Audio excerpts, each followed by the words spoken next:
皆さんこんにちは、なおみです。今日はオーストラリアについて好きなことを5つ話していきたいと思います。まず1番目、なんといっても気候ですね。気候って言ってもオーストラリア広しなので、上の方行けば亜熱帯気候とか、真ん中行ったら乾燥地帯とか、いろいろあるんですけど、私がずっと住んでるシドニーっていう街は夏はまあまあ暑いんですけど、ジメッとはしてなくって、冬は最高気温が15度とかぐらいまであるような、まあまああったかい気候です。自然もいっぱいあるし、例えば国内旅行でちょっと上の方に行ってみたりとかしても、どこ行っても自然って感じですね。そこが好きです。2番目、健康志向が強いところ。私オーガニックとかもう正直あんまり信じてないんですけど、なんか法律で 20% 分のオーガニック素材を入れるともうオーガニックって呼んでいいっていう法律が国によってでしょうけどあるらしいんですよ。なんでオーガニックが必ずしもいいって私は思ってなくって、コントロールされた食材の方が安全だったりもする場合もあるので、例えば卵とかオーガニックって言っても殺菌されてないものとかも結構あって、逆に菌とかがついてて危なかったりもするので、そこまでなんですけど、でも宗教の関係とかもあってか、ベジタリアンとかビーガン料理がすごいどこ行ってもあるんですね。私ちっちゃい頃からベジタリアンというかペスケタリアンというかなので、日本で例えば外食行ってもメニューを見て食べれるものを探すと、メニューの中から2つ3つしか見つけられなかったりとかしてたんですけど、こっちにいるともう必ずベジタリアン用のオプションがあるので、すごいそれには助かってます。3番目、いろんな国の人に会えること。オーストラリアに限ったことじゃないと思うんですけど、例えばアメリカも多国籍だし、カナダ、ニュージーランド、イギリス、みんな多国籍ですよね。なんでオーストラリアはもうそんな感じで、一つの地域にいるけどいろんな人種の人と友達になれたりして、その国のことが聞けたりとか、あとバックパッキングやってた友達とかは後々友達になった人が住んでる国に行って、そこでお世話になったりとか案内してもらったりとか、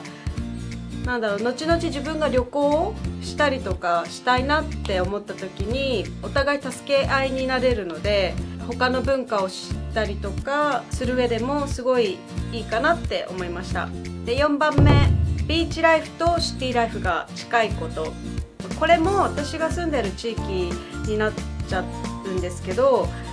でしかも街にもよるんですよ。シドニーは、ビーチがいっぱいある都市なんで大好きなんですが、あとパースもすごい綺麗な、多分この東海岸よりもパース側の西海岸の方がすごい海が